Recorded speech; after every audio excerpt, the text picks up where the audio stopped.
American politicians and civil rights leaders are lending their voices to the protests in Nigeria against abuses by the Special Anti-Robbery Squad, or SARS, a police unit accused of excessive violence against civilians. Representative Sheila Jackson Lee, a Texas Democrat, wrote a letter along with the Congressional Black Caucus to Nigerian President Muhammadu Buhari, urging him to reform the security sector and allow people to demonstrate peacefully. What is happening now with SARS and the peaceful protest of Nigerians that has been responded to by bloodshed and violence is unacceptable. She also wrote a letter to the U.S. Secretary of State Mike Pompeo and to the United Nations, saying the U.S. must call for a special meeting of the UN Security Council to investigate human rights abuses. Jackson Lee's congressional district is home to the largest concentration of Nigerian Americans in the country.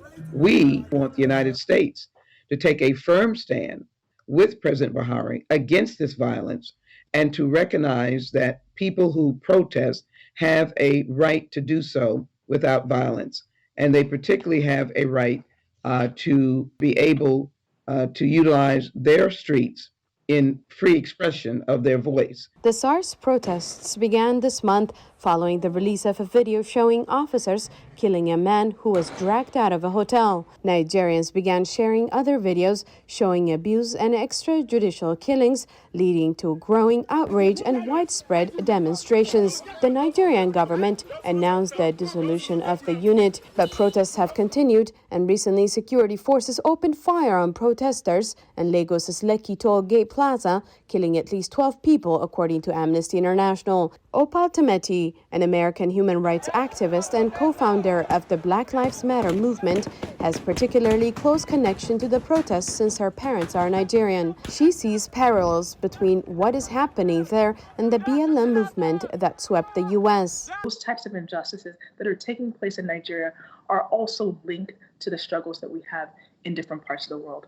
We are united for a just Nigeria. We are united in an end to this police brutality and an end to the extrajudicial killing of its Nigerian citizens. Temeti has been in regular contact with friends and family in the country and said virtually everyone has a story to tell about abusive or frightening encounters with the police. The recent incidents have simply been a tipping point that galvanized the community to act, she said.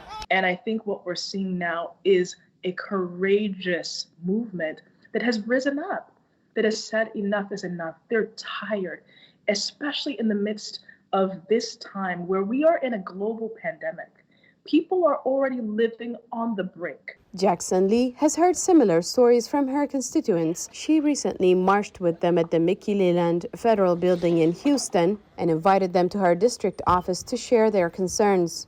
They had a video showing the outright shooting by military persons that would really break your heart, because you know that unarmed persons lost their life that night, someone's young son or daughter. She said Nigerian Americans are fearful of worsening violence that could spiral out of control. They don't want their country to turn into a quagmire of civil war or a quagmire of a dictatorial type government that uses the military to brutalize its citizens.